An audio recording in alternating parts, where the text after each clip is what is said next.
Morning, everyone. Have your attention. We'll get started.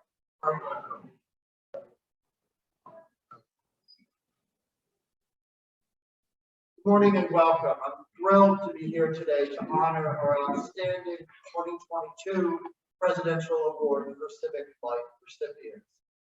This has always been one of my favorite spring traditions, and we've been doing it now 2 years virtually. So it's great to be here with so many students, faculty, staff, family, and friends to celebrate this event. Each year we celebrate the remarkable achievements of Tufts students in civic leadership and service, and this is one of the university's highest honors because civic engagement is a core value of the university, and that's the Presidential Award for Civic Life.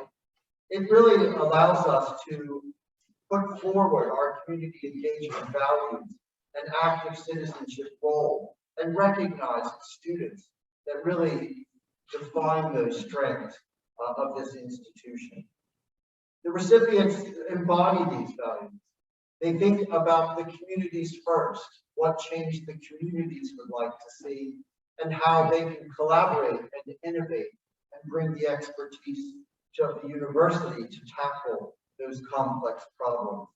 They do it with humility and grit, and they challenge all of us to do better. In short, they put their experiences, knowledge, and skills to work for the greater good. Tufts is blessed with many incredible students who do this type of impactful work, and each year it becomes more difficult to select awardees. Really, just being nominated for one of these awards is a special honor, and I congratulate all 64 students who were nominated this year on the basis of their accomplishments. A special thanks to those who took the time to nominate a student. It would not be here without that partnership and your advocacy for their achievements. But really here this morning, we want to recognize 19 awardees with 6 undergraduates, 13 graduate students who exemplify the highest level of leadership and service at Tufts. As we celebrate their achievements and thank them for their service, we want to remember those and acknowledge those who support and mentor these students, faculty members, administrators, community partners, fellow students, friends, and family. You're going to hear a lot more about the recipients and their stories shortly, and they'll be introduced by their nominator or school dean. After we present the awards, Lydia Waldius will, a senior at Tufts and a 2021 Presidential Award winner, will give concluding remarks before I close the program. But first, it's my pleasure to introduce Dana Cunningham, Dean of the Jonathan M. Tisch College of Civic Life, to give remarks and to serve as the MC for the program. Dana.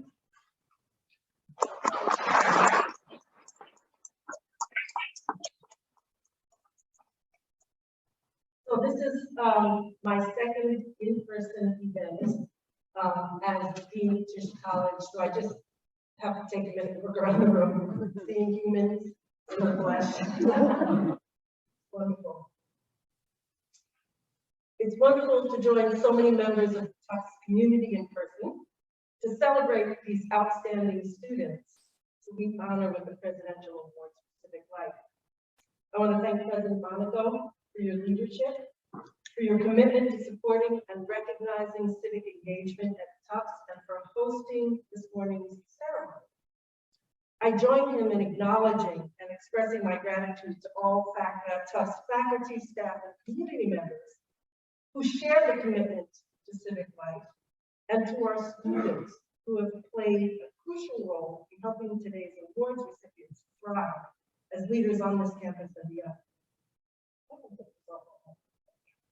Gotta ask it. I also want to thank my Tisch colleagues, and especially Shanley Delia. Shanley, thank you.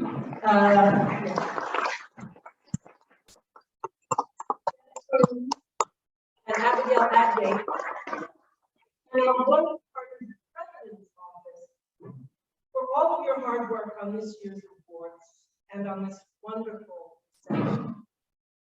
The Presidential Awards for Civic Life reflect the university's foundational values and commitment and its most important mission: to educate generations of young people who will solve difficult problems, strengthen our democracy, and create a brighter world.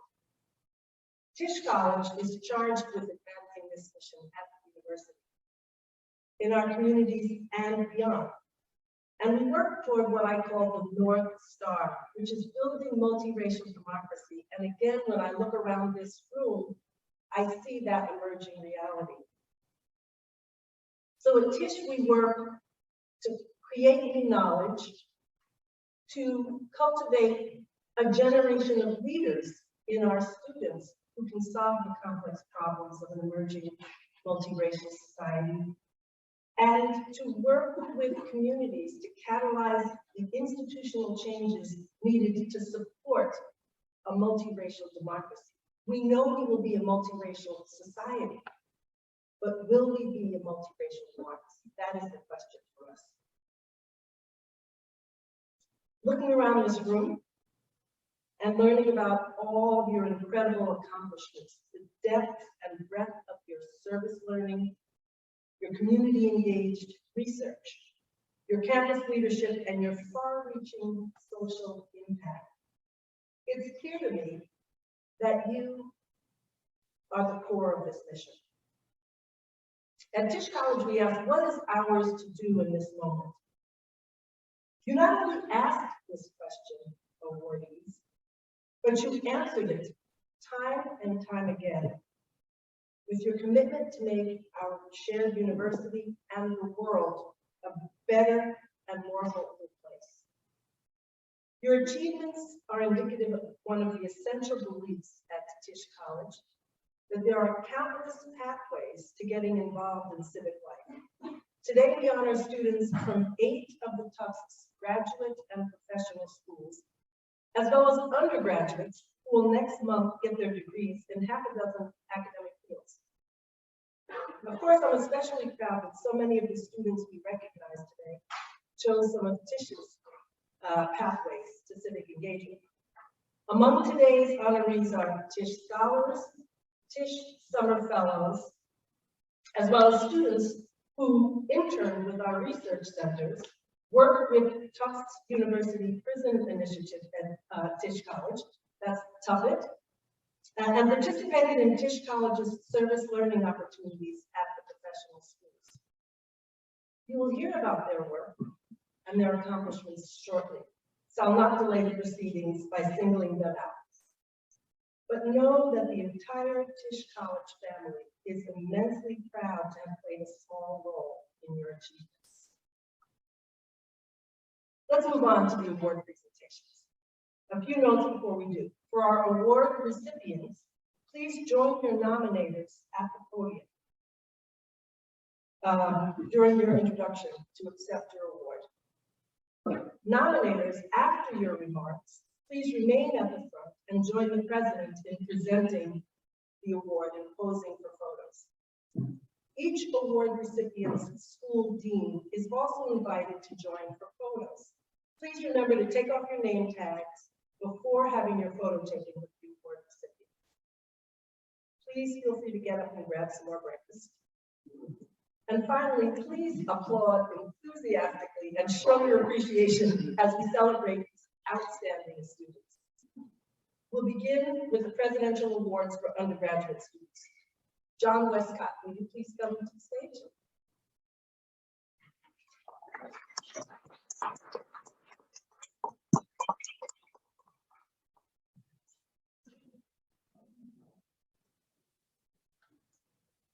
Good morning, everyone.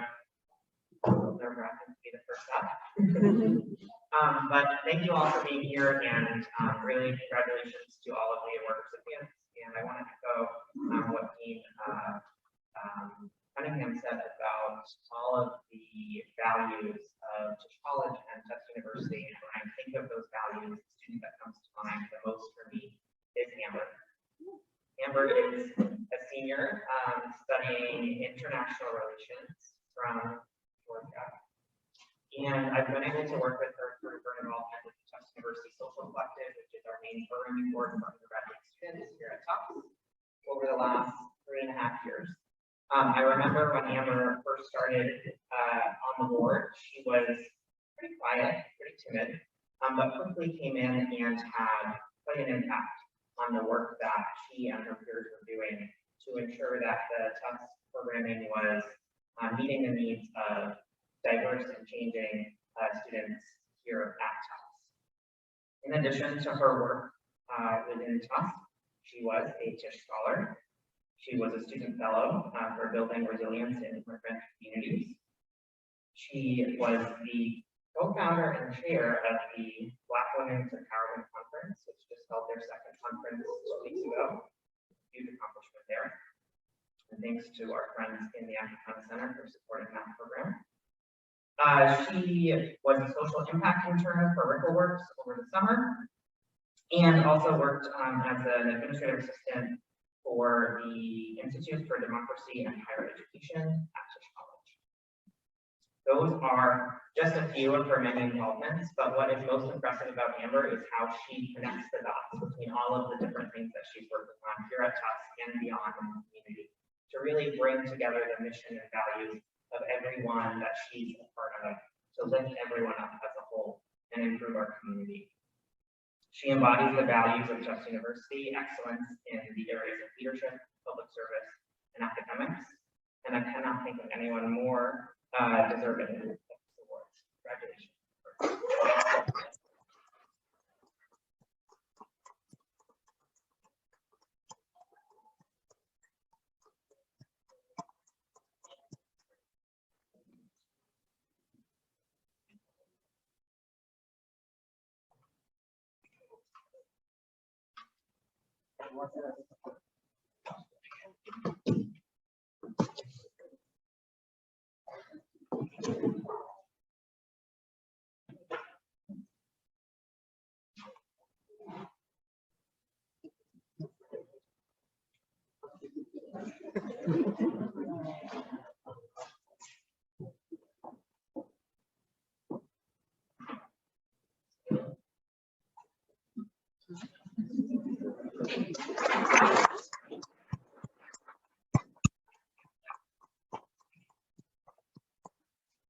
And I did not mention, by the way, John Westcott, Associate Director of Campus Life, so just wanted to make sure to acknowledge John. Rihanna Hernandez.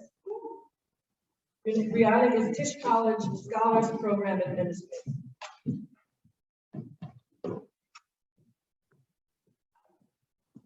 Thank you.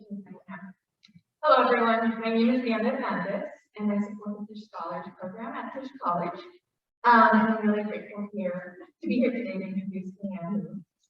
I first met Leanne in 2019 when I joined student programs at Tisch. From the outset, Leanne engaged with me in kindness and a willingness to work together and learn with and from one another. Through all of my interactions, I have observed her to be a deeply empathetic individual who is committed to advancing the field of health equity and to putting her values rooted in trust, equity, and reciprocity into action. This commitment has extended into all aspects of her life. As a first-year student, Leanne volunteered at the AIDS Action Committee in Jamaica Plain to support harm reduction programs for people who use drugs and research the multi-level factors that impact the sexual and reproductive health here in my population. She continued her commitment towards health equity in her next years at Tufts when she joined the Tisch Scholars Program. Through her Tisch Scholars community partner work, Leanne supports the Equal Health Campaign Against Racism. Leanne first began as a Boston chapter member, skillfully supporting local organizing efforts. She later joined other working groups on the campaign, ultimately becoming the youngest coordination committee member.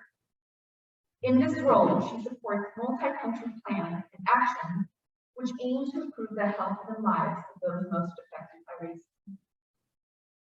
She also meaningfully contributes to the campaign by planning and leading political education sessions about topics like abolition, Pan-Africanism, and vaccine apartheid, and publishes work to bring attention to the complicity of global health governance in racial capitalism and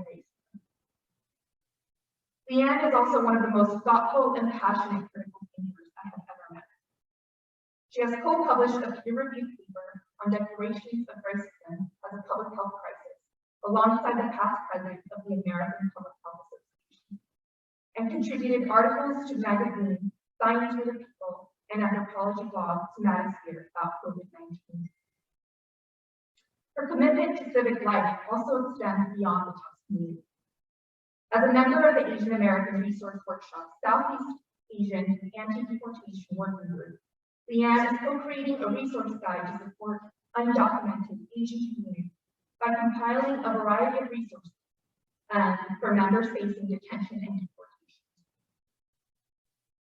I really could go on and on about Leanne's accomplishments, but contributing to civic life is about so much more than what can be listed on paper. The heart of civic work lies not only in the what is done, but in the how it is done. And how Leanne does her work is what I find most powerful about her. She does her work with patience, kindness, and a love that stems from moral conviction to contribute positively to a vision of a better society.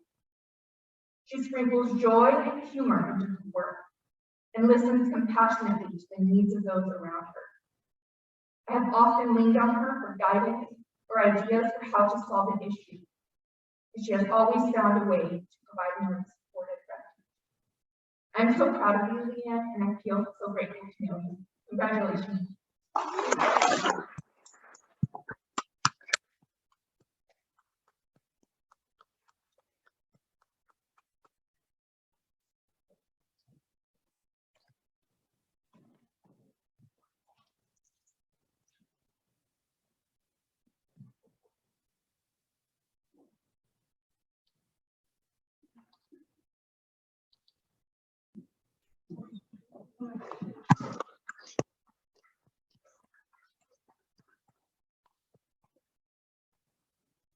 Next, we have Dr. Elise.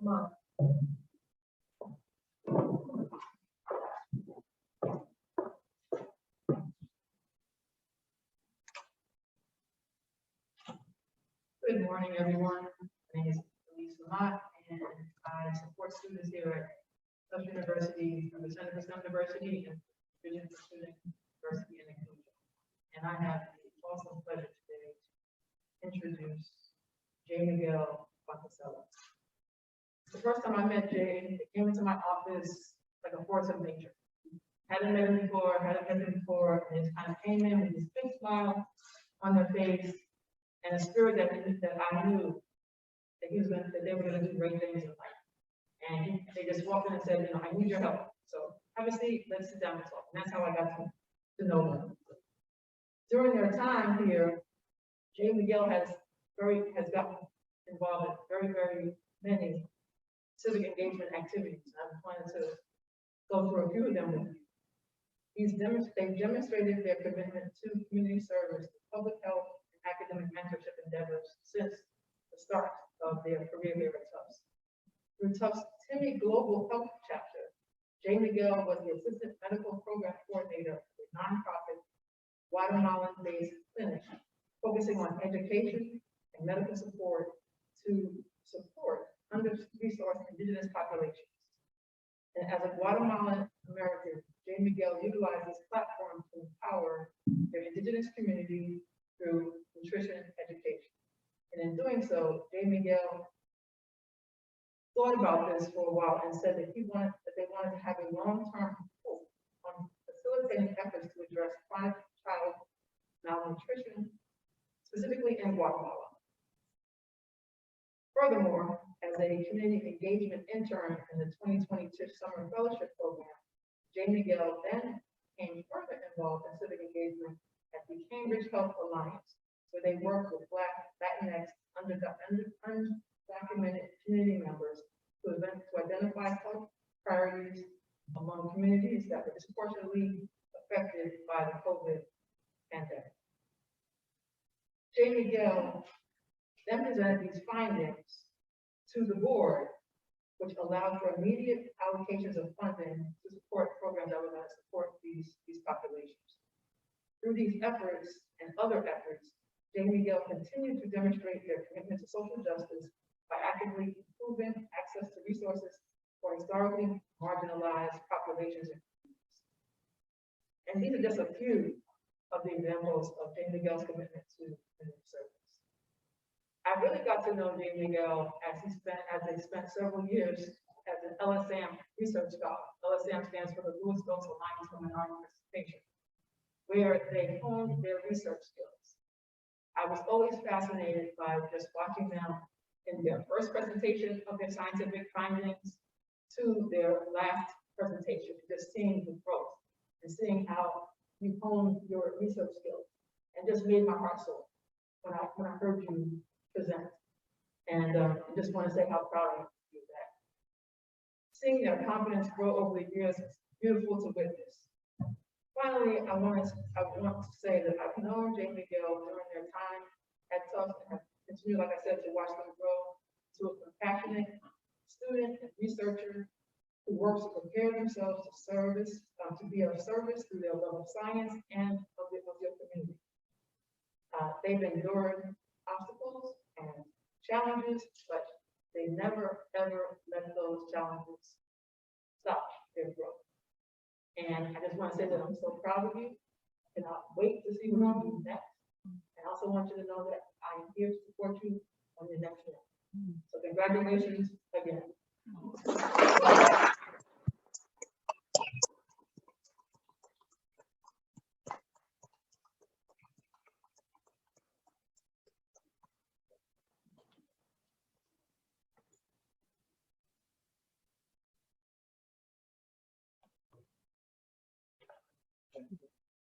Oh, that's you.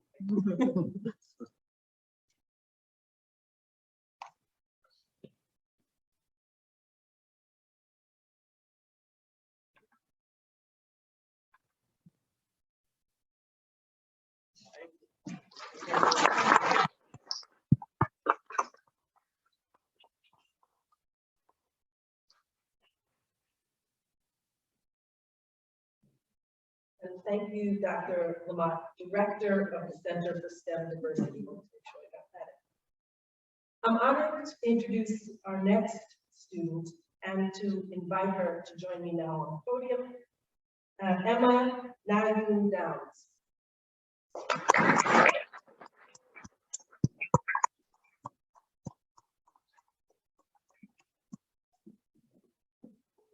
Well, I have the great privilege Emma is a senior studying political science and theater, has made advocating for accessibility across a number of causes a priority while at Tufts. After discovering that Massachusetts had the biggest increase in food insecurity in the country due to the COVID-19 pandemic, Emma created Jumbo Swipes, a group on campus that helps mitigate this issue in the greater Boston area by repurposing students' extra meal swipes. Over the course of 4 days, Emma organized and promoted the new group, resulting in over 527 meal swipes worth of donations, which included over 250 fresh meals. Emma now leads a team of 5 to 10 students and has collected thousands of donations, which has been given to local organizations, including Bread of Life Malden, Somerville Homeless Coalition, and the Somerville Community Fridge. The founding that initiative wasn't impressive enough. Emma is deeply involved with other Tufts organizations, including as an e-board member on the Publicity and Outreach Committee at the Leonard Carmichael Society, as a podcast producer with Observer, and a data analysis intern with Tisch's own Center for Information and Research on Civic Learning and Engagement, Circle. In the fall of 21, Emma designed and taught an ex-college explorations course called Deconstructing Avatar, The Last Airbender. Whoa. She used the show as a vehicle to teach students about Asian culture, Asian media representation, and important themes about police brutality, freedom of speech, and imperialism. Even in her creative endeavors, performing in many musical and theater productions at Tufts, Emma remains committed to justice, serving as the elected cast representative, making her a resource for other cast members to turn to with their concerns.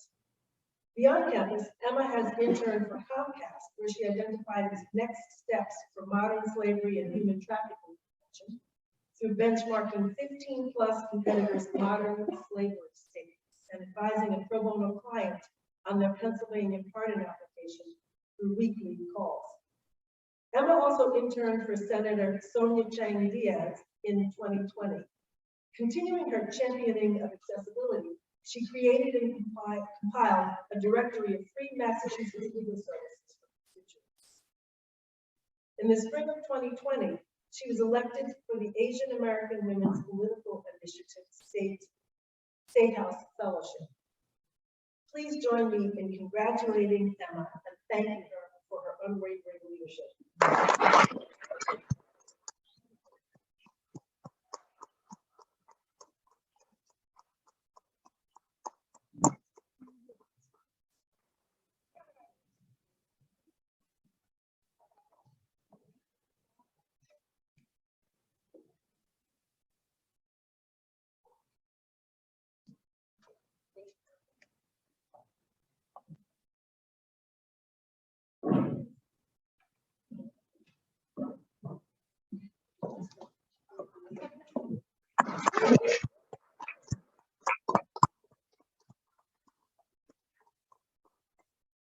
Hillary Binda, founding director of the Tufts University Prison Initiative, Tisch College.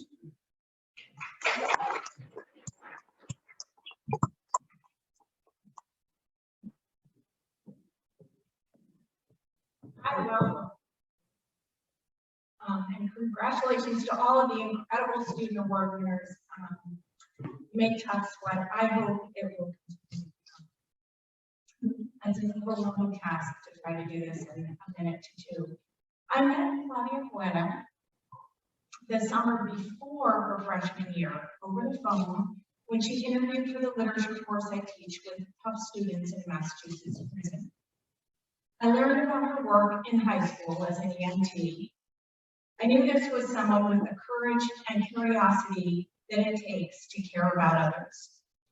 With each week during her first semester, Claudia's understanding of justice and the extensive health impacts of the criminal legal system grew exponentially. By the end of that class, she was all in on change. While maintaining an obscene GPA, serving as a patient care provider for a person with a brain injury, many other things, and earning early acceptance to Tufts Medical School, Claudia has now contributed more than anyone I know over the past 4 years to developing a culture at Tufts where students, faculty, and staff interested in effecting real change through higher education in the arena of racial and economic justice can now do so. She is currently the program coordinator and in many ways the co-director of Tuffet, a full college and prison program that offers associate's and bachelor's degrees to incarcerated students and the opportunity to continue education at Tufts through a unique reentry program that Claudia took the lead in developing over the past 2.5 years. Incredibly, neither of these programs existed when Claudia started at Tufts, and neither would exist now in the robust forms that they do without her. She's overseen in this brief time not only the creation, but the doubling in size of the degree program, participating fully in admissions and student orientations at the prison and at Tufts.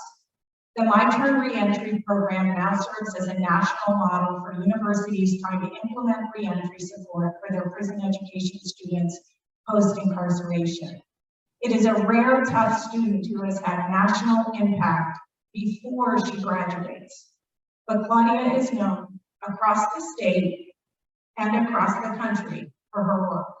As her research, supported by the Laidlaw Fellows Program, multiple national conference presentations, and endless Zooms with various community-based organizations across the country doing abolitionist educational work have ensured.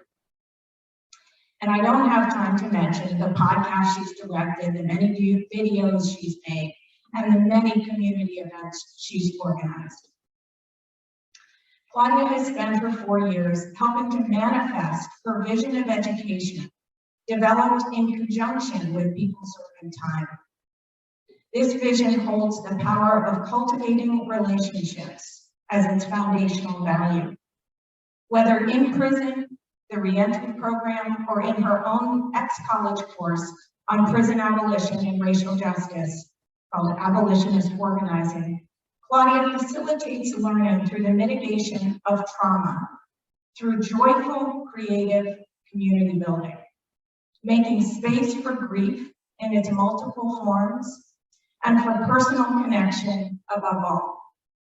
Her presence as a shaper of the Tufts program has established its culture in the prison and in the reentry program at Tufts as one of deep respect, listening, and care. As many students serving as teaching assistants under Claudia's guidance have reported, these are now among the most intellectually and emotionally transformative spaces they have encountered at Tufts, and Claudia has been no small part of making that possible. In 2018, Claudia met a group of people she has remained connected to throughout her college experience as she's continued to work in the prison. Their ongoing appreciation of her and grief at her departure makes it very clear that with her characteristic openness, attentiveness, laughter, and love, she has changed their lives as they have changed hers.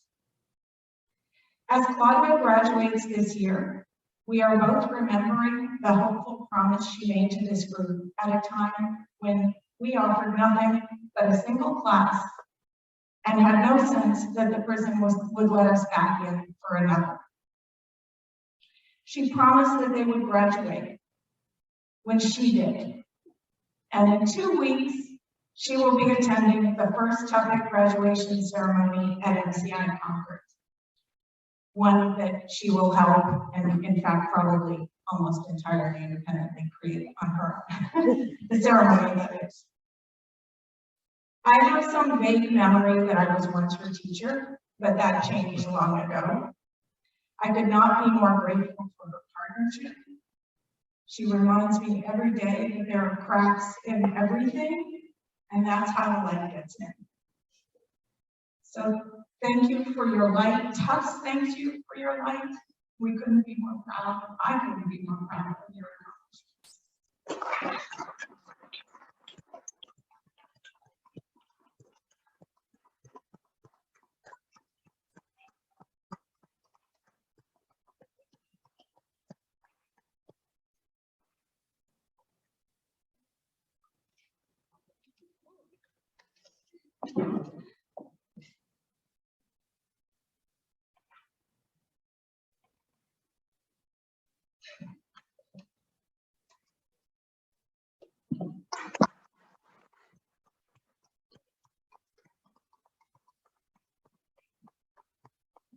Now on to the graduate students.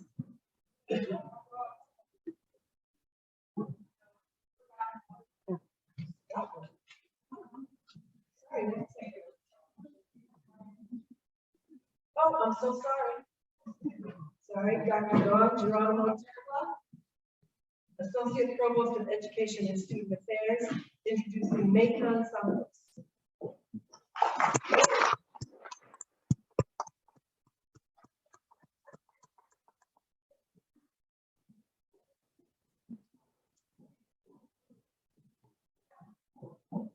Well, I got so excited I left my notes on the table, so I'll be right back.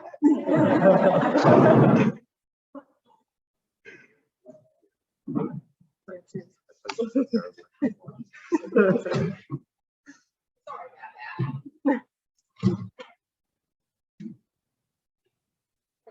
So, thank you so much for having us. It's an honor. I'm one of the associate provosts, and one of the hats I wear is program director for the labor research and leadership program. And I have to say, I am so proud of all of the awards today. But I'm especially proud because 3 of the undergraduates are my B+ scholars. So a shout out to all of them.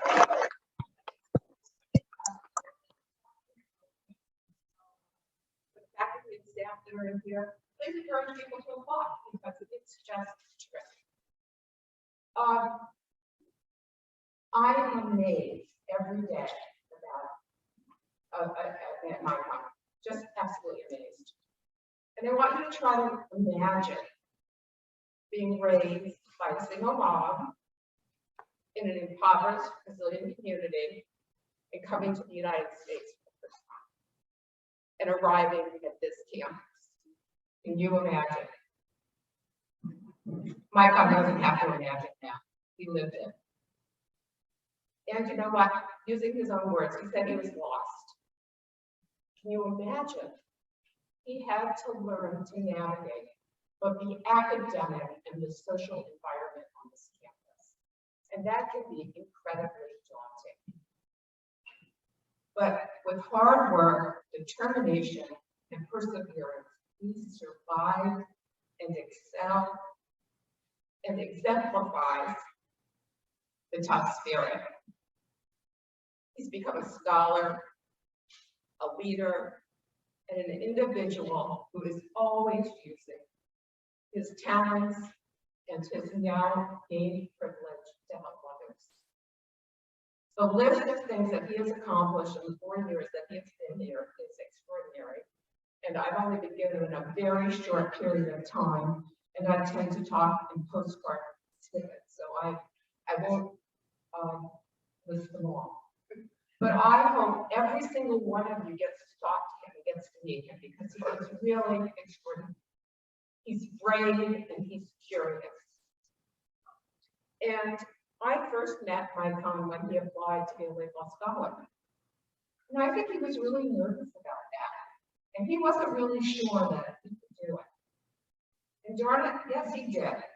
And he did an incredible research project with Professor Holly Taylor in psychology, which was doing all these things with spatial stuff and videos. And I don't quite get it all, but I just know a lot of people can't really detail that. I really appreciate it. He also did in the 2-year program. Our scholars are supposed to do a leadership in action program that does good, that helps another group. They're supposed to do one. Micon did 2. And during the first summer, when we were all dealing with COVID, Micon worked with scholars at 14 institutions across the world to develop videos using a rhinoceros to provide educational content to underprivileged students around the world. Again, this is phenomenal to be that they could do this. Basically, they're all and then in the second summer, Micon turned his attention to Brazil and worked with the Leadership Academy in Brazil, in his home community, to help students there learn about how one applies to American universities and to other universities in Latin America and South America. He was using his talent to help other students get out of the situations that they're in and achieve an educational experience. And he realized that Zoom was really important, and we all had Zoom, and we just realized it's just like we have it. It's like, drinking water here. But, this family didn't have Zoom. And so he used his research funds to purchase Zoom subscription so these students could have access to Zoom and do all of the social networking that they needed to do in learning to navigate and have interviews with colleges across the world. He's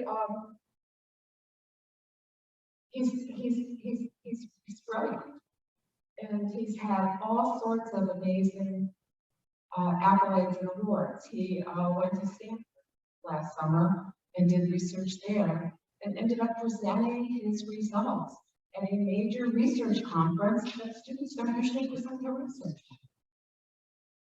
And so I'm extraordinarily proud. And I know that you're going to go on and do really great things.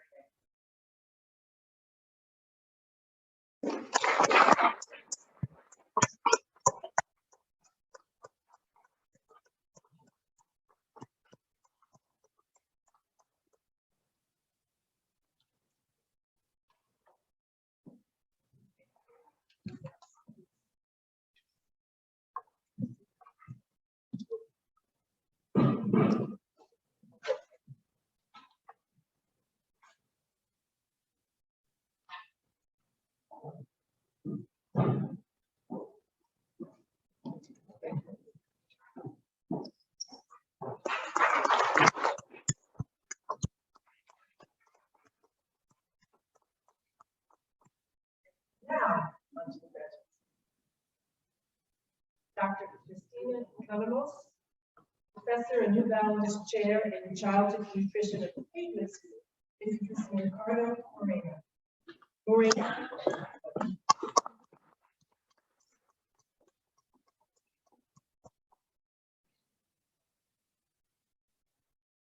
So I have the pleasure of introducing Ricardo Morito, who's receiving his master's degree this May in Friedman School.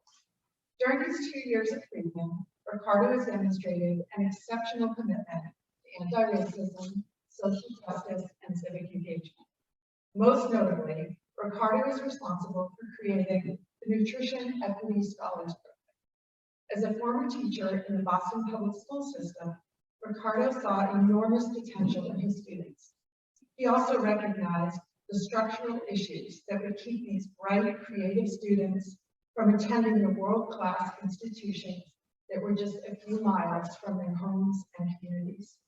He conceived of the Nutrition Equity Scholars Program to address this. This pipeline program provides local high school students with opportunities to meet faculty, undergrad and grad students, and alumni and staff from Tufts to gain a practical understanding of nutrition and receive support in preparing for college. The program currently has dozens of mentors and was designed to be sustainably transferred, ensuring impact for years to come. In addition to leading this cross-university effort, Ricardo works as a research assistant in my research group. In this capacity, he supports community partners from 8 cities across the U.S., working to implement and evaluate strategies to promote health-related policy systems and environmental change. He brings his commitment to and passion for anti-racism and social justice to all facets of this role and thoughtfully navigates interactions with external partners. He stresses the need to look beyond demographics when trying to understand community context, to perceptions and perspectives of the community members themselves. He's been influential in shaping our team's thinking on health equity, bringing his perspectives and lived experience to his work every day. This semester, Ricardo is completing a directed study with me to design a new course that will be offered at Friedman entitled Experiential Education, Intervention Design, and Community Engaged Research Toward Nutrition Equity. Together, we've read Bell Hooks, Paulo Freire, and works by other health equity scholars, and engaged in deep and meaningful conversation together. We've explored what it will look like to engage students in a classroom learning experience that centers lived and learned knowledge, student participation, inclusive assessments, and the co-creation of a learning experience. Ricardo's been involved in many other things in his time with us at Friedman, including the Student Alliance for Social Justice and Racial Equity, assuming a leadership role this year. He also volunteers at Level Ground MMA, which is a Boston-based not-for-profit which empowers urban youth, and he helps to tutor them as well as host healthy cooking classes, and he went so far as creating a kitchen space for them by purchasing materials at Costco. Ricardo, when you graduate next month, you will have left a mark on Friedman and at Tufts, making it a better place than we arrived. It's been an honor and a privilege to work alongside you and alongside on behalf of my co-nominators. You are an inspirational and valued colleague, and I can't wait to see what you do next. Congratulations.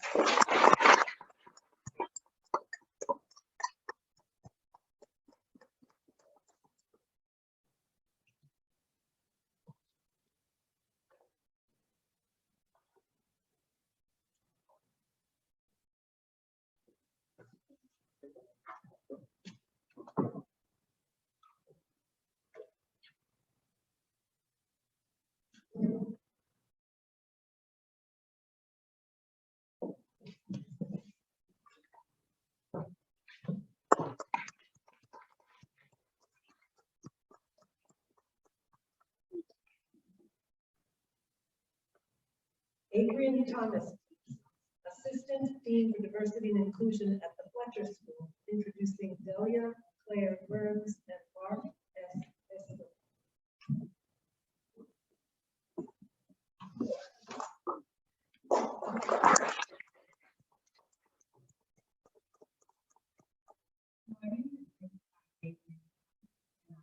Honored Delia Burns. Delia Burns has a keen interest in the humanities and empowerment. She pursued that interest during her undergraduate studies at Fordham University and is still doing so at Delia Burns has been editor-in-chief of the Fletcher Formal Court Affairs since June 2021. In addition to her instrumental role in publishing 2 print editions with the third on the way, she has worked to realign the strategic priorities of the journal and those of the Fletcher School. This new strategy is particularly curated to elevate the voice of those less. As the Fletcher Democrats co-chair, she helped lead campaign sessions for then presidential candidate fight. Congratulations, Delia.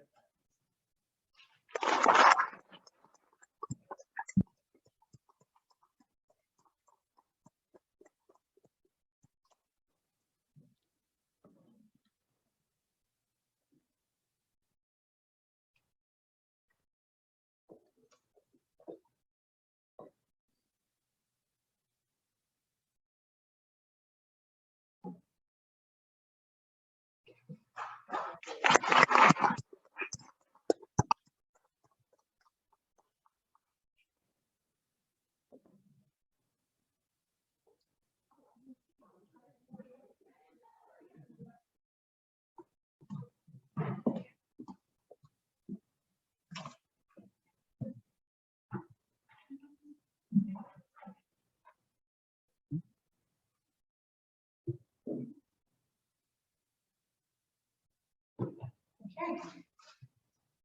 Our second demonstrates a commitment to education through her longest academic achievements, work as an educator, and advocacy for refugee communities abroad. In summer 2021, Lark volunteered in Oman, Jordan, to assist Syrian refugees with access to higher education. Through her work for the Fletcher School, she has tutored hundreds of graduate students in academic research and writing. Prior to her Fletcher career, she worked as a teacher trainer and ESL instructor in the UAE. Before that, she was EL department head at the NATO headquarters in Belgium and an English instructor at the Defense Language Institute at Lark Air Force Base. For these reasons and more, I congratulate our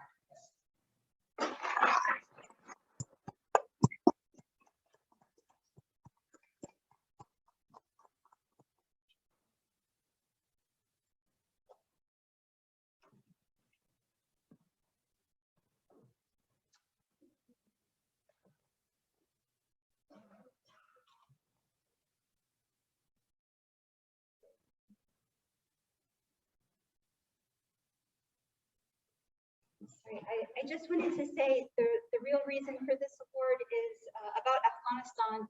We have a Fletcher student group who's working with 3,000 professors, pilots, and other at-risk Afghans who are in hiding.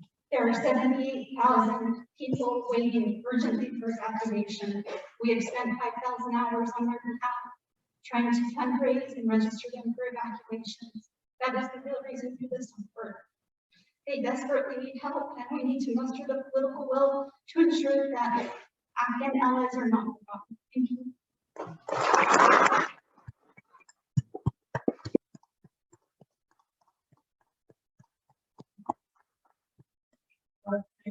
That beautiful example using your platform. Have a voice.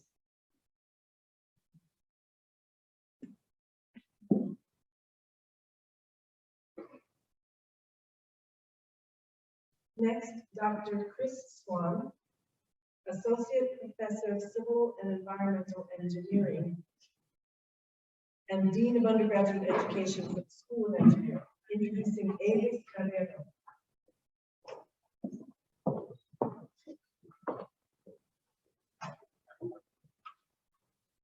Good morning, everyone. Good morning. Good morning. Good morning.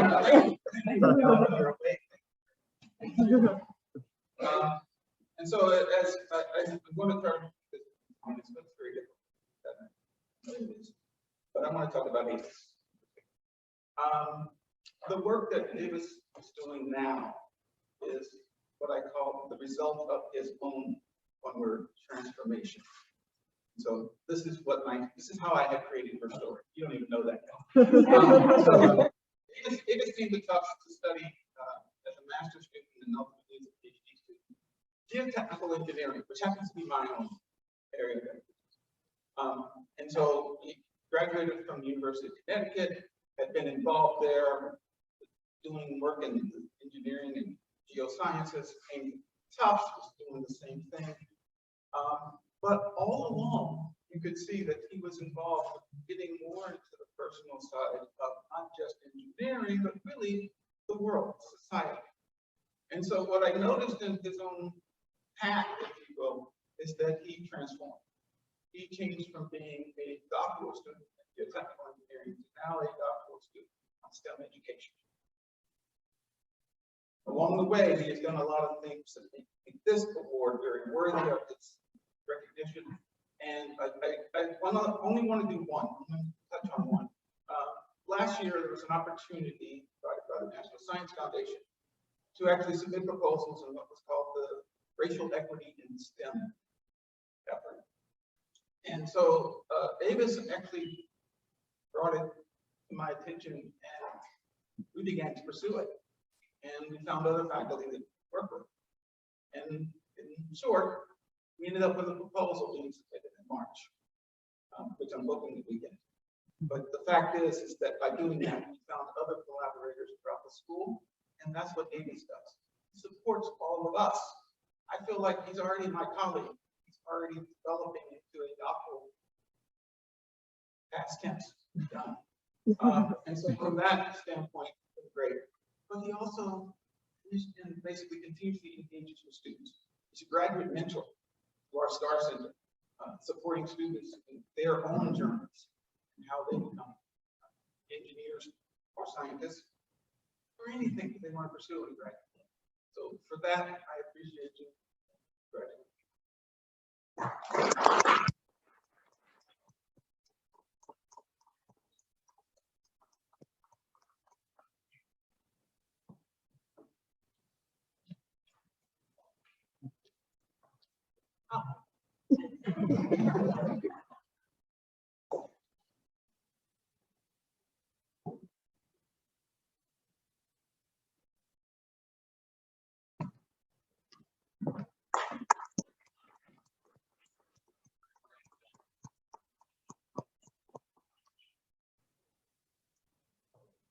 Now, Dr. Daniel Wolchuk, Associate Dean of the Graduate School of Biomedical Science, introducing Logan Schwartz and Iris B. Montage.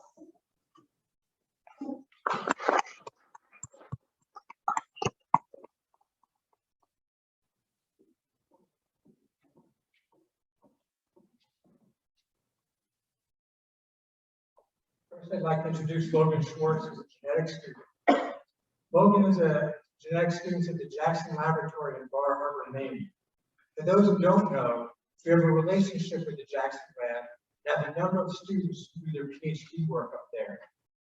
Before introducing Logan, I'd like to thank Jennifer Trowbridge, Associate Professor, for submitting Logan's nomination on behalf of a group of Jack students who have recognized Logan's commitment to Tufts, Jacks, and the Bar Harbor communities. In the student's words, Logan is a spectacular leader, driver, and the glue of the Tufts graduate student community in the Tufts Jacks joint programs. She is deeply committed to improving student life and the local community. As a member of the Tufts Jacks Graduate Student Association, she supported students through the challenges of the pandemic, including organizing online activities to welcome new students, outdoor events when permitted to be in person, and advocating for student needs. Particularly, she ceaselessly communicated with staff to ensure that mental health resources and student supports are available to all students, specifically during the Black Lives Matter issues, and has made her mission to normalize seeking mental health care and provide graduate students with resources and opportunities that they need.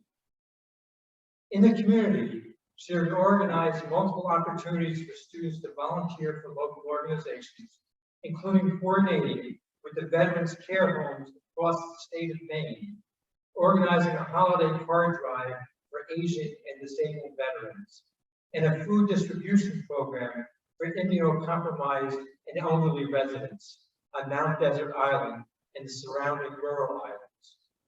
She helps feed families facing food insecurity through her volunteer work with Open Table MDI, the Common Good Soup Kitchen, and volunteering at the Community Farmers Market each weekend in the summer. Finally, while Logan stopped volunteering with the Hebrew Senior Life Center's communities of Brookline when she moved to Maine, she still has weekly calls with some of the residents she developed close relationships with during her volunteer time. As her research focuses on aging, her volunteer work aligns with her overall mission of supporting both physical and mental health and wellness of aging individuals. Logan is also personally committed to anti-racism and social justice. She's an active participant in the regular DEI trainings and lectures at Jacks. And as a member of the Graduate Student Association, she is constantly advocating for the need for underrepresented and historically excluded students. Please join me in congratulating Logan.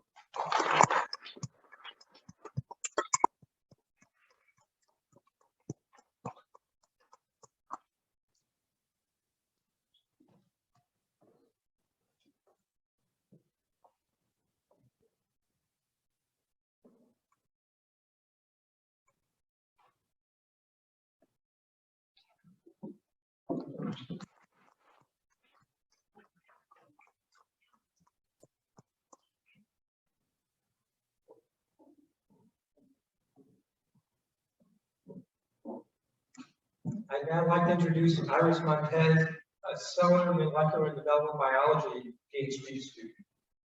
Iris believes that inclusivity is critical for modern-day science, modern-day team science, and that it's built by cultivating a culture that values all people and perspectives.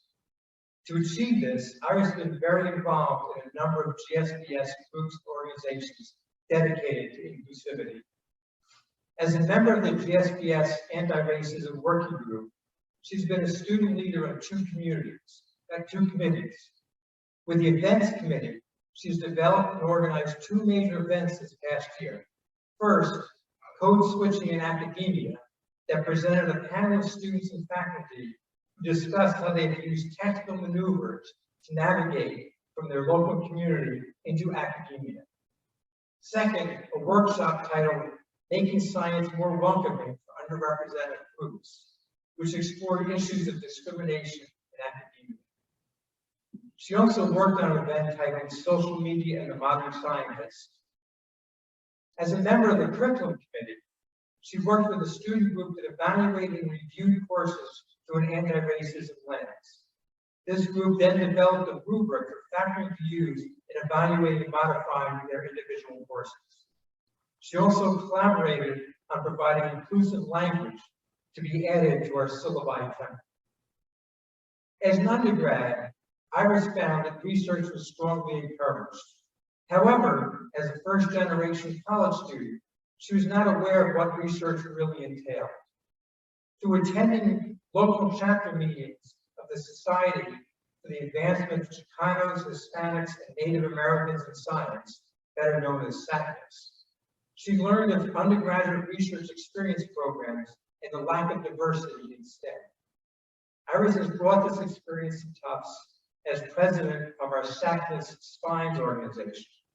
In this role, she helps create and organize programs and workshops dedicated to fostering the success of minorities in attaining advanced degrees, careers, and positions of leadership in STEM. In collaboration with the Microbiology Department DEI group, she is developing and organizing a one-day symposium this summer that will bring together current students and alumni of the GSBS pipeline programs, including PrEP, BDBS, PDP, and ARACDA. The symposium will consist of talks, a career panel from alumni, poster sessions with Tufts students, and a prominent keynote speaker. Outside of Tufts, along with everything else she's doing, she's a mentor at Polygens, where she works with secondary school students to design and execute research projects based on their academic and extracurricular activities. Please join me in congratulating Iris.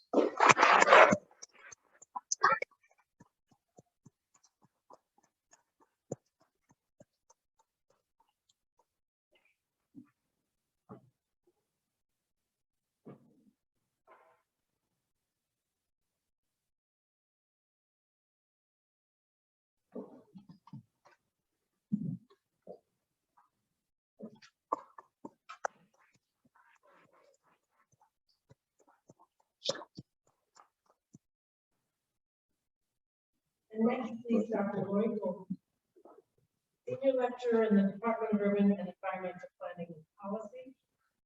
Introducing Joshua Flynn.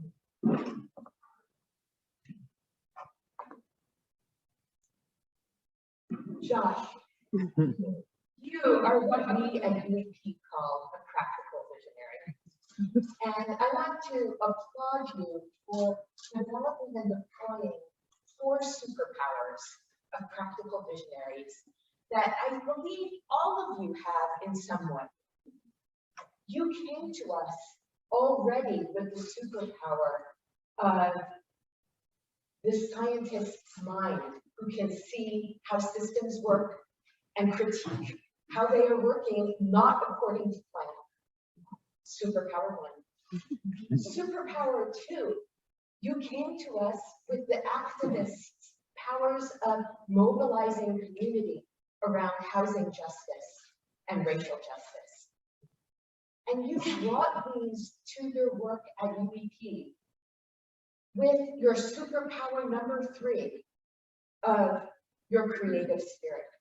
And you've applied that to thinking and acting in ways that take those other superpowers and dedicates them to understanding how the policy and planning field has gone wrong in promoting justice and in the way the neo-capitalist context has further commodified the life of people in communities. And your work on community land trusts has been inspirational.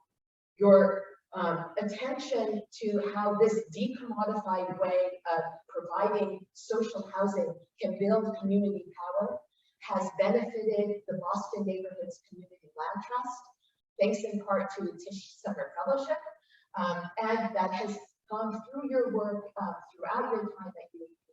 We know you're bringing that also to Somerville with its new Somerville Community Land Trust, and you're now letting that permeate that wisdom and all 3 of those aforementioned community powers to the community development field in Madison Park. You also have a 4th superpower, which is your collaborative spirit. And you've done all of this together with others. You've developed tools that fellow advocates will use to make community land trusts feasible. Feasible in terms of acquiring land, and feasible in terms of building meaningful rather than merely symbolic community power. And you've brought that power of collaboration to the community of fellow practical visionaries at UEP.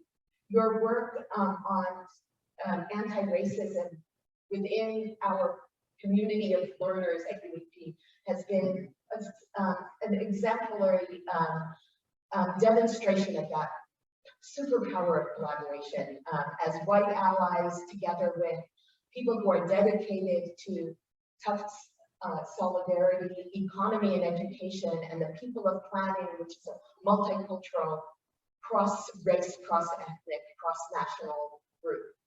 And we know you're going to continue doing that with all four of those superpowers. Once you're a UEP practical visionary, you always are. We look forward to seeing how you'll deploy the superpowers, and we're really looking forward to continue the journey of learning and doing with you. Thank you, Josh. Stay in touch.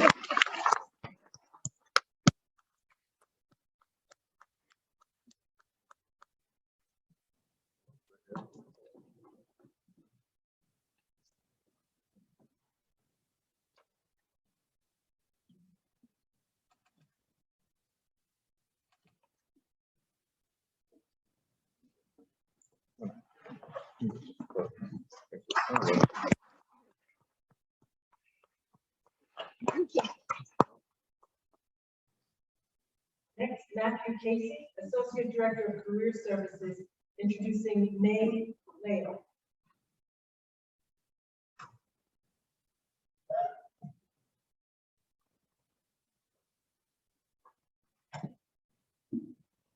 Good morning. Thank you to President Monaco, and congratulations to all of the folks that did the speeches. It's really remarkable that our students here are able to do. It is my genuine pleasure to introduce you today.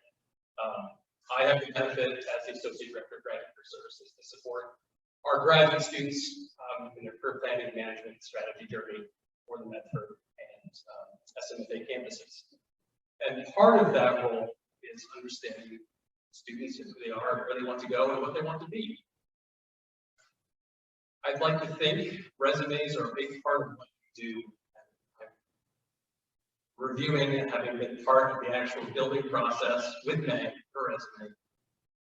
I think she has one that is the fit of a candidate, the recipient of the award today. So May is a current student in the Graduate School of Arts and Sciences, the DEI Leadership Program.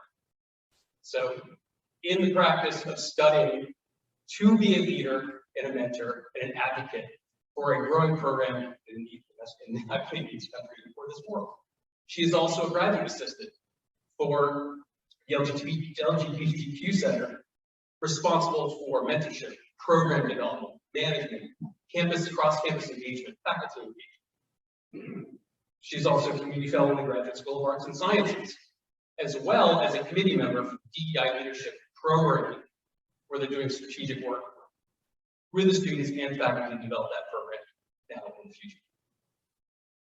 Outside of the program, May is a member of the Chinese Rainbow Network, which is the biggest nonprofit organization exclusively for Chinese LGBT members. And one of the things I thought was amazing is she is a founder of the Boston Lesbian Group and the developer of a group that supports 130 members to provide a safe space to all embraced identities. She is a leader, an engager, a founder, a mentor, a friend, an advocate, and a pioneer in my mind. But I will say from a personal level, in all the time that I've been here for 2.5 years and the hundreds of students I've worked with, May and I met a year ago, April, and it's not always easy to do in a setting unlike this one. But what I found fascinating is this conversation that started, or initially was about a resume, became about diversity, leadership, education, civic mindedness, engagement, perspective. all the conversations that I've had with our amazing student populations, this is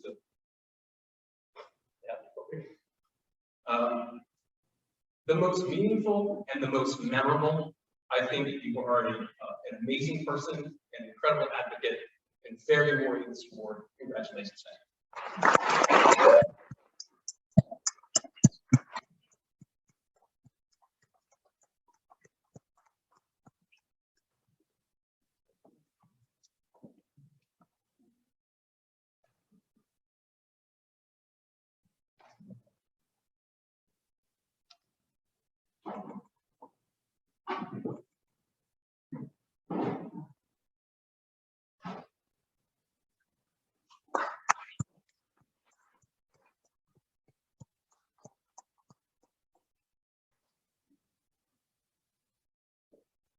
Next, Dr. Alistair Cribb, Dean of Cunningham School of Veterinary Medicine, introducing Cora Leah Michelle Evans.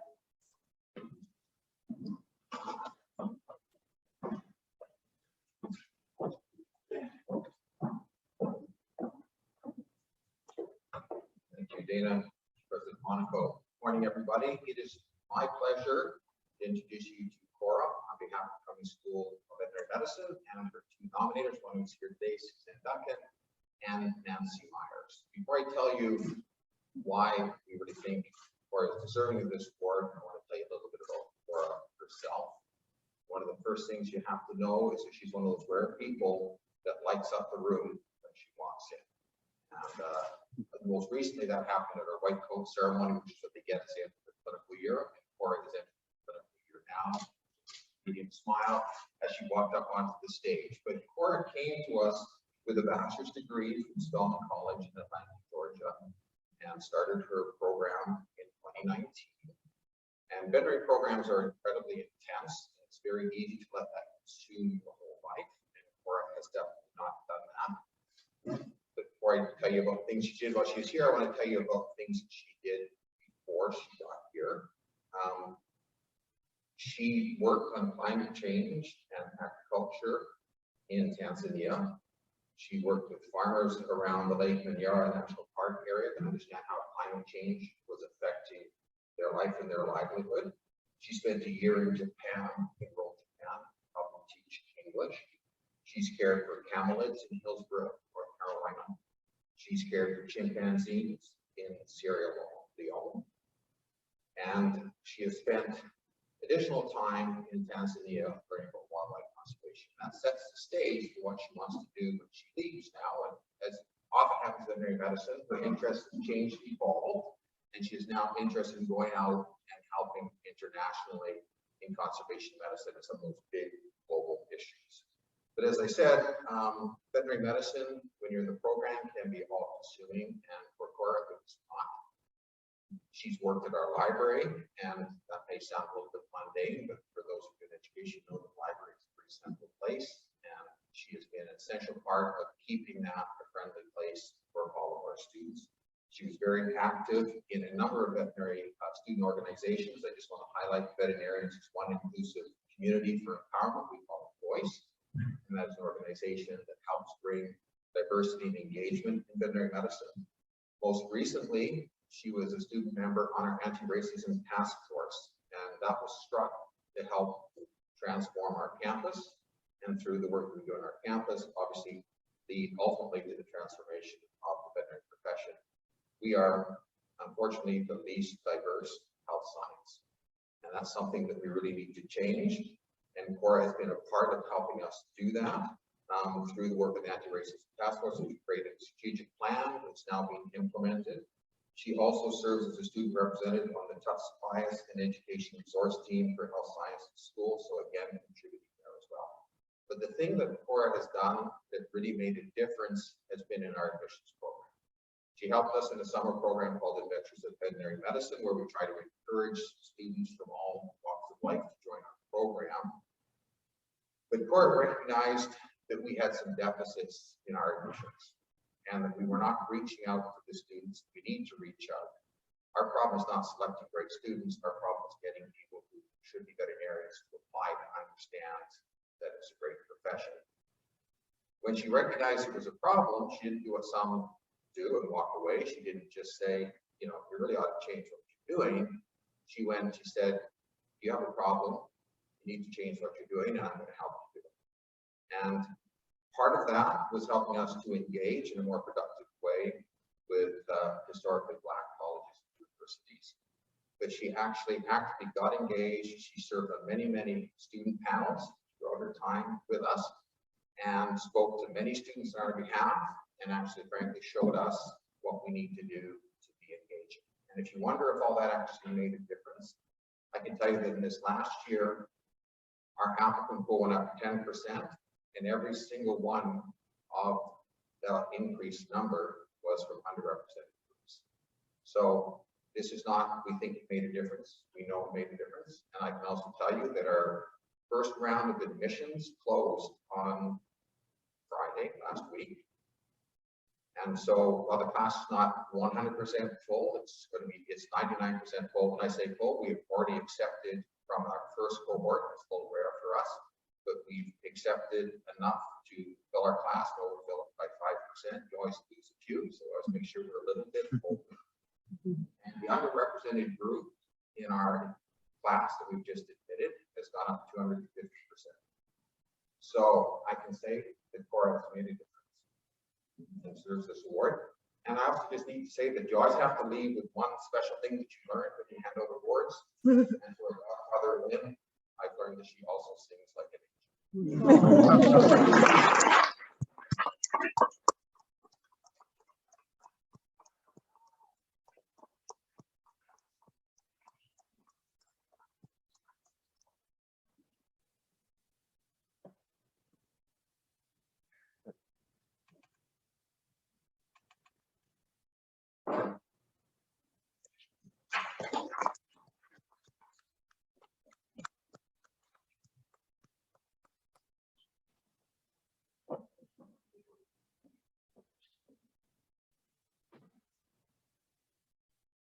I just want to go back for a minute.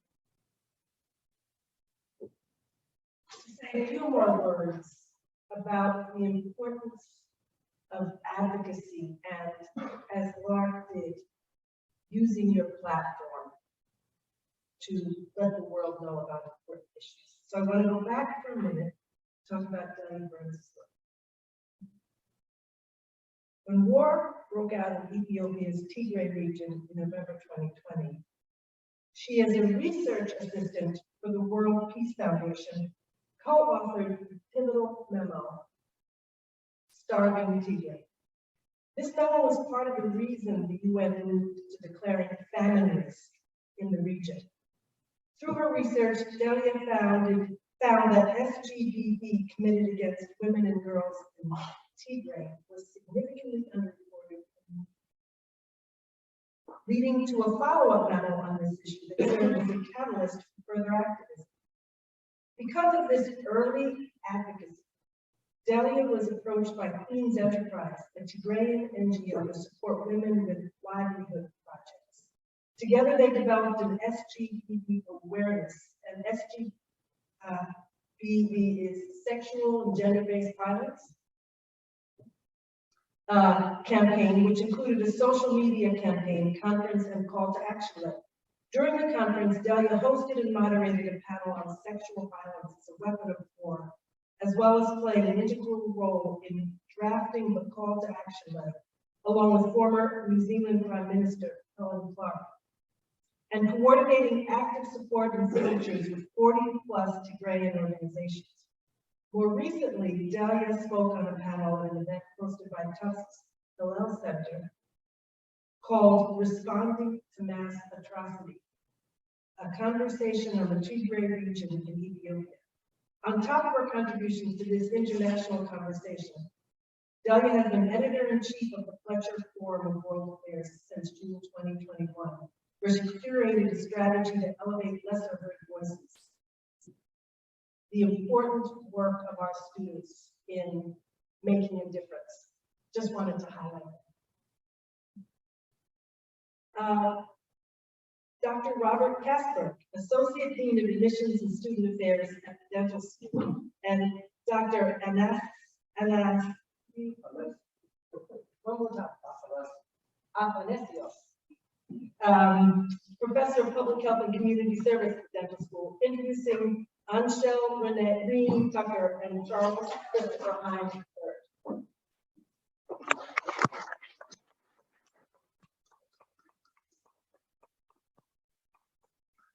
On behalf of Dr. Zopris, Michelle Tucker, and Chris Hines, I want to congratulate all the awardees. Your accomplishments are indeed remarkable. But more impressive to me is your commitment to civic life. I salute you all. Anshel Reen Tucker comes to us from Las Vegas, Nevada, where she not only survived but thrived in the Las Vegas public school system. No mean feat, to say it the least. After graduating from Prairie View A&M, she worked for 2 years in the hospitality industry.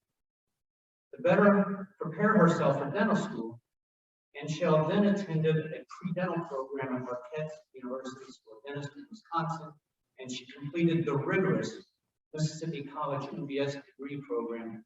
Let me tell you, did she come to dental school prepared in more than just academics. Anshel proved to be an incredibly active member of the TUSD community. You need to understand dental education is incredibly rigorous. The first 2 years are a lockstep curriculum. You're pretty much pre-COVID anyway, in the school building Monday through Friday from what, maybe 7 in the morning till 10 in the evening. Anshel volunteered for Toys for Tots. She tutored disadvantaged youth after school for the YMCA. She served as a teacher's assistant for continuing education, teacher assistant for the operative dentistry course, teacher's assistant for the endocrine and reproduction course, and she was a tutor for gross anatomy. She served as an admission ambassador for us, and she actively participates in the American Student Dental Association, the American Dental Education Association, and the Student National Dental Association. And Shell tells me she particularly enjoyed serving as the social and emotional support teacher's assistant for the first year class, helping students adapt to needed adjustments to cope with daily stresses at professional school, and she enjoyed being there for them in times of need. As the D22 class representative and member of the Ethics and Professionalism Committee for the past 4 years, the most ruling committee in the School of Dental Medicine, Anshel has proven to be a consistently dependable committee member who advocates for students fairly, but chastises them appropriately. During my 10-year tenure at APC, she has been our best and most dependable student APC representative. As a member of the Delta Sigma sorority, as a member of the Delta Sigma Theta sorority incorporated, Anshel helps the sorority with their initiatives to build schools in Africa, to feed the homeless in Boston, and to promote COVID initiatives. As owner of the Reen Remedy LLC, a startup cosmetic company she formed geared towards creating non-toxic lip balms and promote oral health, which she developed, by the way, as a dental student. Anshel donates a portion of her monthly proceeds to many organizations, including the following: Braveheart, not to move, which funds healthcare workers and service trips to Uganda. Donations from her business paid for construction of a new water system, covered the cost of a child's annual school fees, purchased malaria medication, and provided 2 doctor's visits. After asking how else she could support the organization, Anshel organized her classmates and collected over 100 donations of reading glasses, hygiene products, and other materials. She also donates to We Believe LLC. This organization helps students in need with expenses for the application process for entering school and helping them while in school. She also donates to the Koinonia Christian Academy, which holds educational courses for the youth in Texas, keeping them off the streets while giving them a quality education. And finally, she also donates to the Black Mental Health Alliance, which is responsible for reducing suicide rates for Black children and giving them access to minority psychologists and psychiatrist. Angel is simply an outstanding human being who is dedicated to philanthropy and to justice.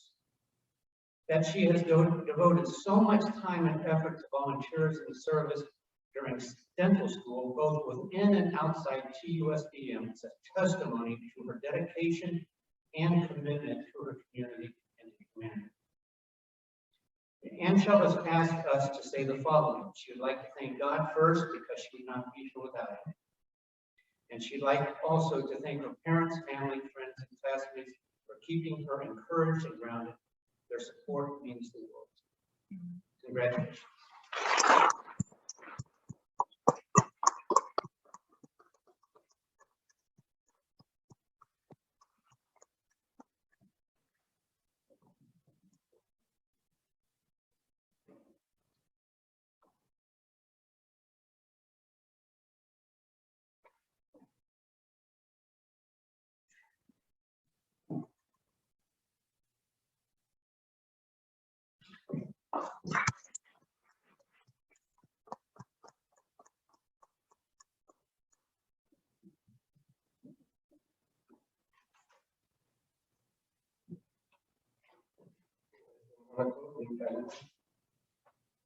Words not justice to the many accomplishments of Chris Hines.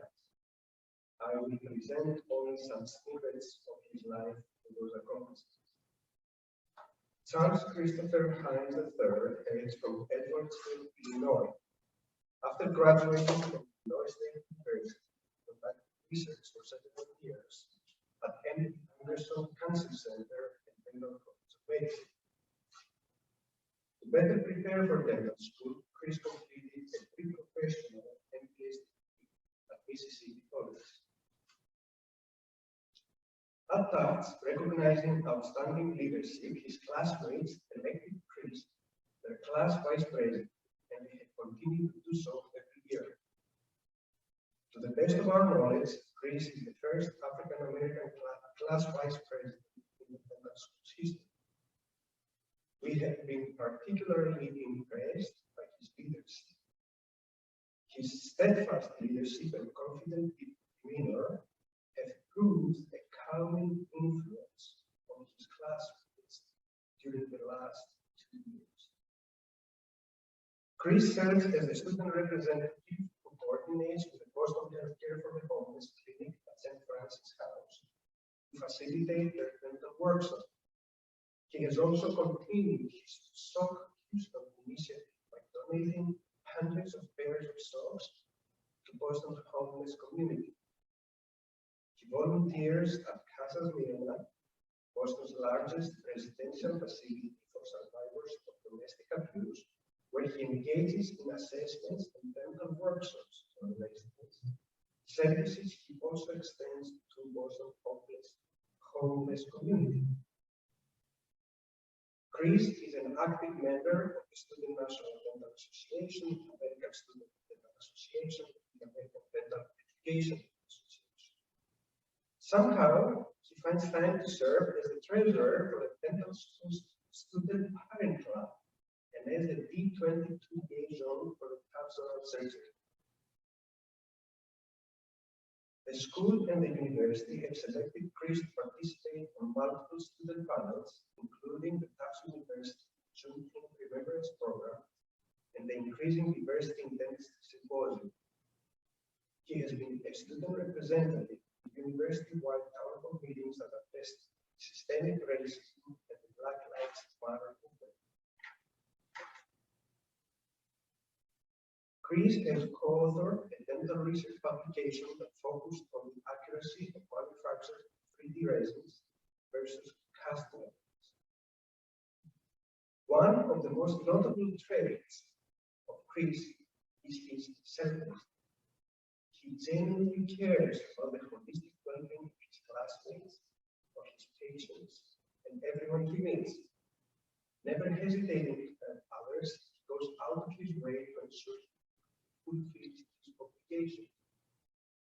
His leadership is admirable, well recognized, and a foundation which inspired others surrounding him to become Chris asked us to say the following. Above all, he's a husband to his loving wife, Alexandra, who's here today, and a father of two, the ambitious 3-year-old Camille and the mild-mannered 1-year-old Charlie. Unbelievably, he maintains a healthy balance between his life as a dental student, his leadership roles, and his commitment to his family. He truly feels his purpose when he gives and does right by others. He learned this early in life, both from his parents and from his own humble beginnings in childhood. He's incredibly grateful for this award. Chris would like to thank his wife, Alexandra, for being his rock during these 4 years. She's just as deserving of this award as he is. His mother for simply being a superhero of a woman, his late father who passed his time last year from cancer. Chris knows his father is smiling. His family, the extended family, for their unwavering love, support, and strength. The deans, faculty, staff, board, and 200+ family classmates for their support and for their confidence in him, and God for never leaving his side. Please join me in congratulating.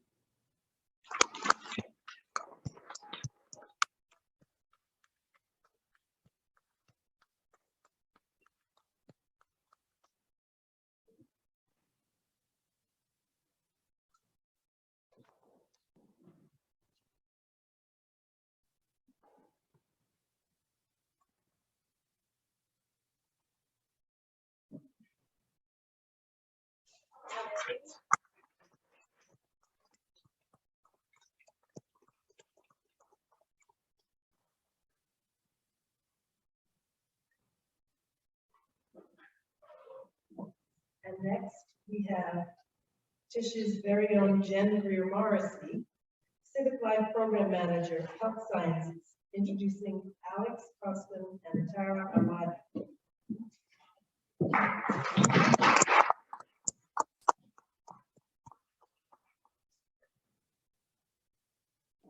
Good morning.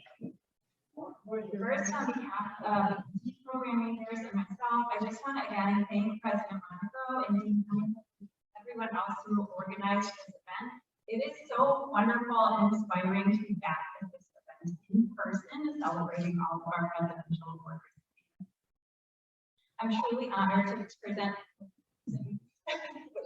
today's presidential award recipients. I'm excited that we have 2 to present today. And I'm going to start with Tara Ahmadi.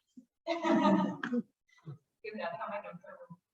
Tara is actually a triple jumbo, earning her MD, Bachelor's of Biomedical Sciences, and her Master's of Public Health at Tufts, and now got to complete her MD. Sadly for me, I did not get to meet Tara until she began the program. So sadly, I missed out on the additional years I could have had with her. Tara was involved as a leader in the Sherwood Project, which offers free health services to people who are medically underserved or underinsured, including many new immigrants. As clinic coordinator, Tara recruited volunteer attending and resident physicians, worked with teams such as case management, and worked across Tufts to engage dental, PA, masters, and undergraduate volunteers. Tara committed at least over 300 hours to Sherwood before transitioning to board study in her second year. This commitment enabled her to see so many aspects of Sherwood's ability to serve new immigrants and connect them to the healthcare system that she and her classmates wrote about this unique model in an article that was later published in the Journal of Healthcare for the Poor and Underserved.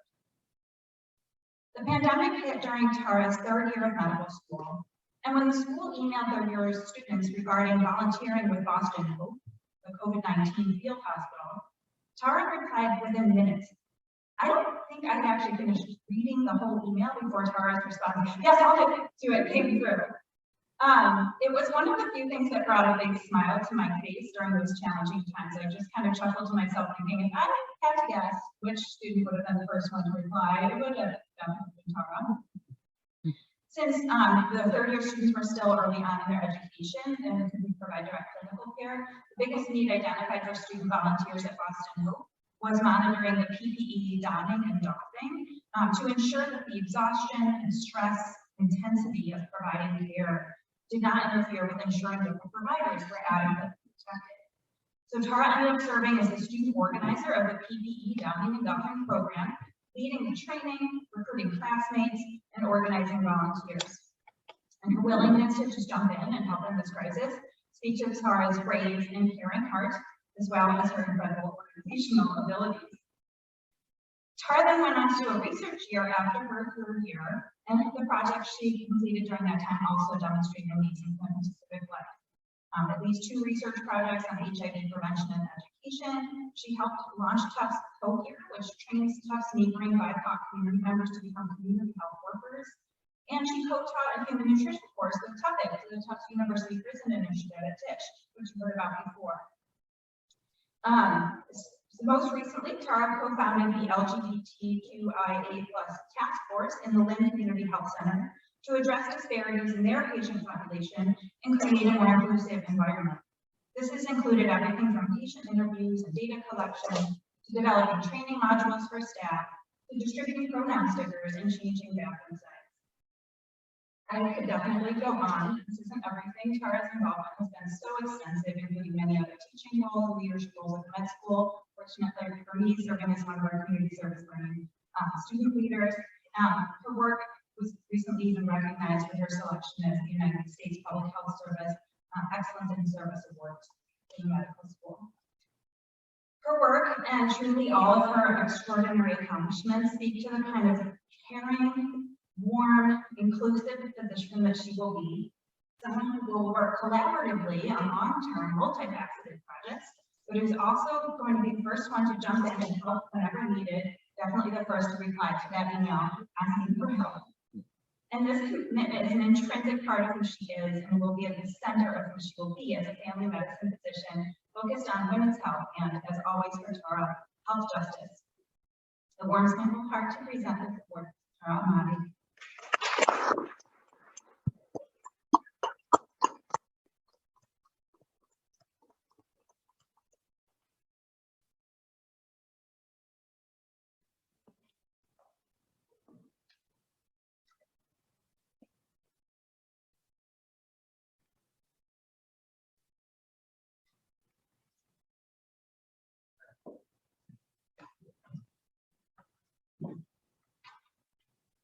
Lights go up on those So it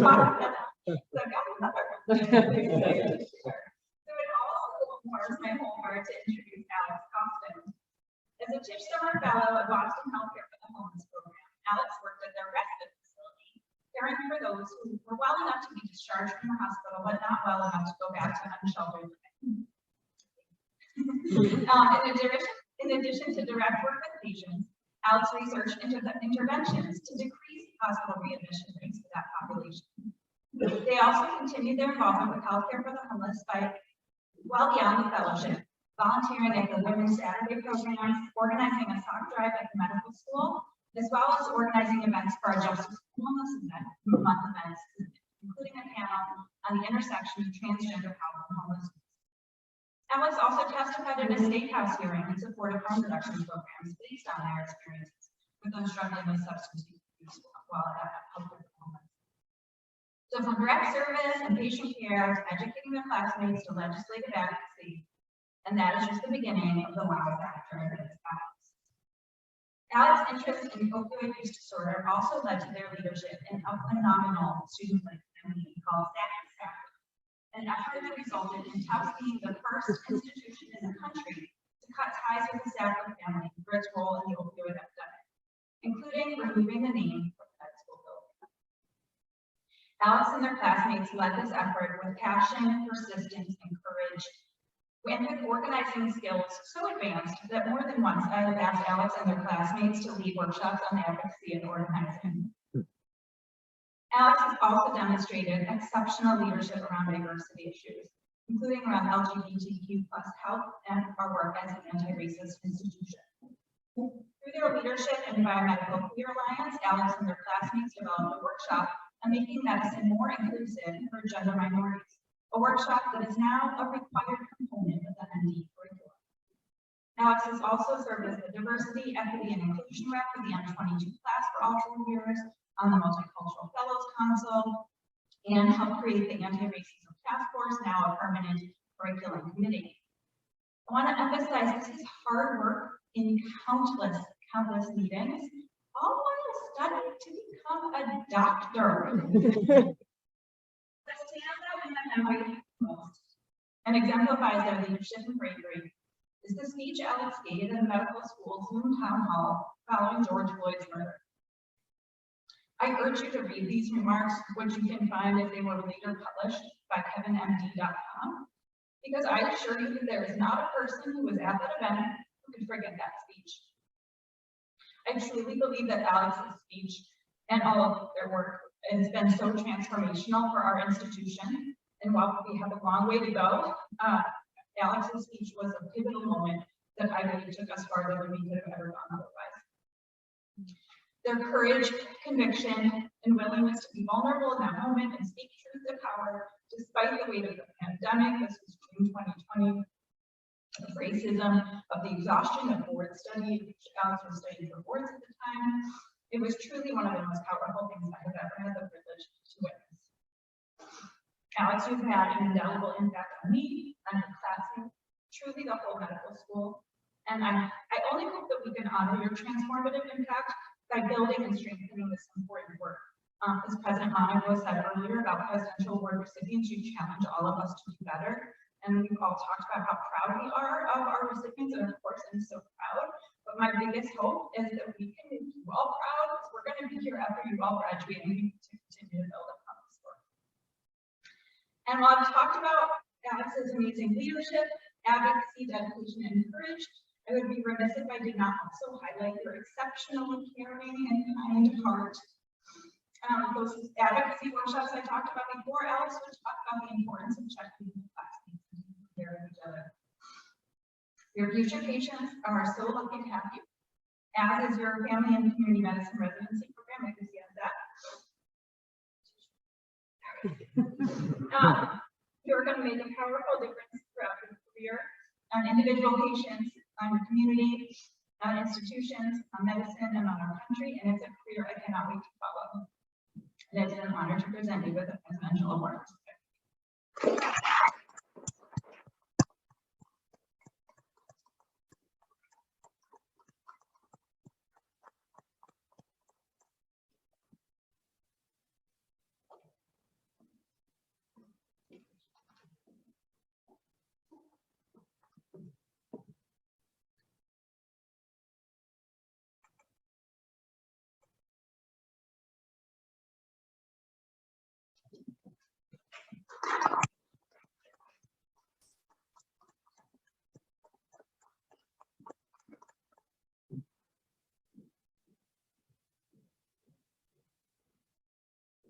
Congratulations again to all the winners, their friends and families, and to all the nominators who helped us identify and celebrate these outstanding students.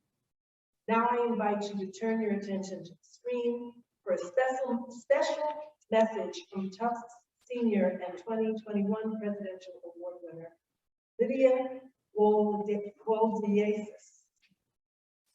Before we end today's celebration,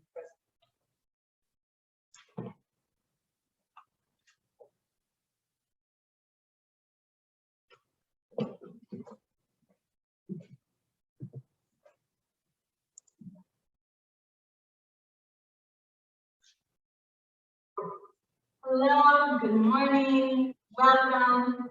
My name is Lydia Woldiasis. I'm President Monaco. I'm a senior here at Tufts in the School of Arts and Sciences, particularly in political science and civic studies. I received the presidential.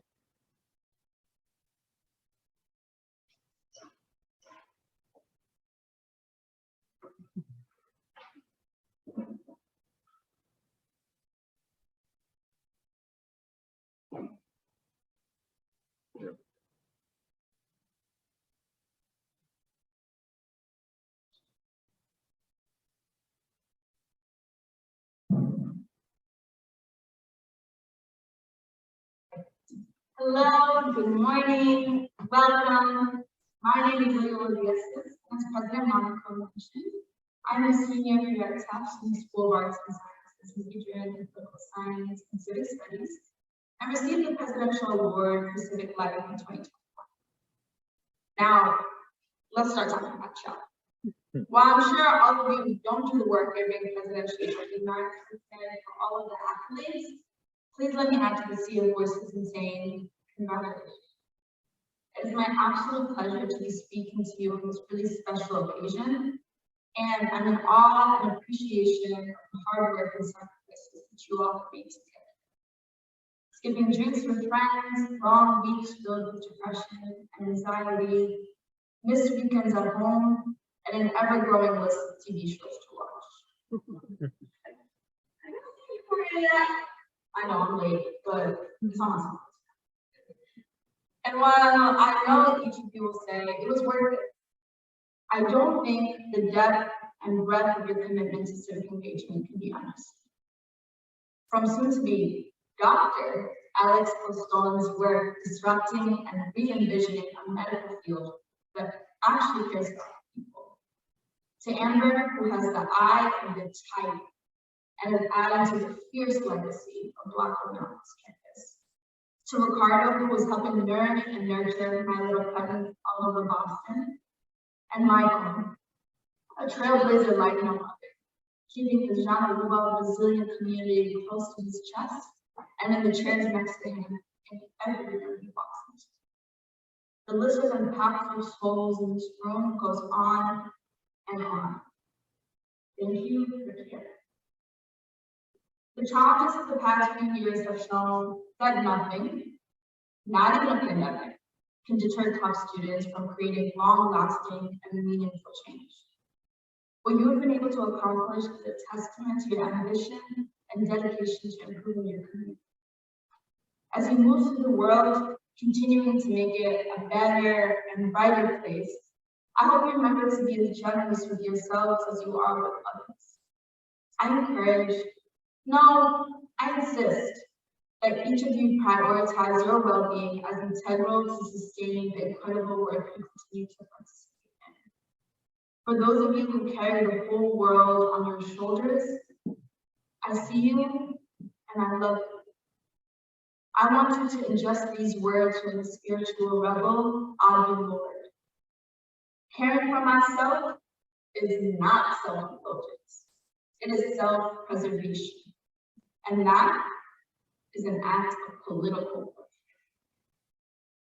I want to be in radical and visionary organizing spaces with you for 10, 20, and 30 years to come. Look around you.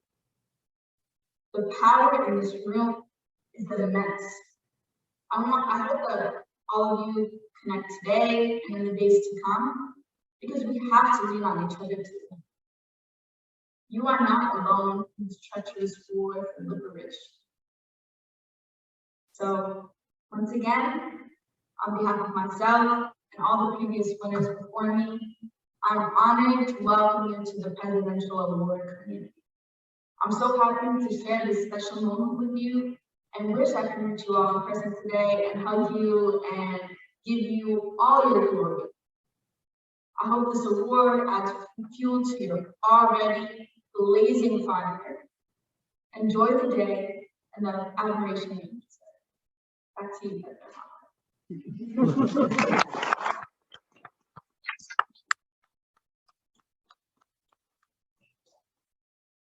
On cue, thank you, Delia, and thank you all for joining us for this celebration.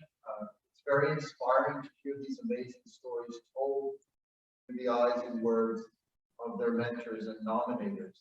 I hope you all enjoyed being back in person. I look forward to that next year, my last one of the presidential awards, but I really very, very enthusiastic inspiration from this meeting and this event. So thank you.